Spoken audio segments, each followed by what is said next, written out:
Magkahiwalay na insidente ng pamaril sa Negros Occidental at Batangas. Ang isa, dahil umano sa alitan sa lupain at ang isa naman, dahil daw sa selos. Paspasan natin ang iba pang mga balita. Bakit?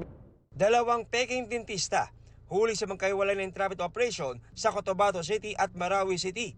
Nakipagtulungan ng Philippine Dental Association sa CIDG Bangsamoro para mahuli ang dalawa. Nakuha sa kanila ang tools na ginagamit nila sa pag-aayos ng mga ngipin. Kaso ang paglabag sa Philippine Dental Act of 2007 ang isasampa sa mga suspect. Sinusubukan pa ng GMA Integrated News na makuna ng panig ang dalawang suspect. Ginang, patay sa pamamaril sa Silay Negros Occidental. Itinuturong suspect ang dalawang pamangkin niya. Base sa investigasyon, may alitan sila dahil sa issue ng lupain ng pamilya. Desidido ang pamilya ng biktima na magsampa ng kaso laban sa mga suspect na wala pang pahayag. Bangkay ng lalaki nakitang palutang-lutang sa dagat sa Calatrava, Negros Occidental. Ayon sa pulisya, posibleng nalunod ang biktima.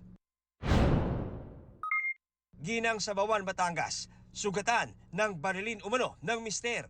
Selos ang tinitingnang motibo sa pamamaril. Ayon sa pulisya, ang suspect pa mismo ang nagdala sa biktima sa ospital pero agad ding umalis. Panawagan ng ama ng biktima na lumutang na ang suspect. Nagpapagaling na ang biktima habang patuloy ang investigasyon. Para sa GMA Integrated News, John Consulta, nakatutok 24 oras.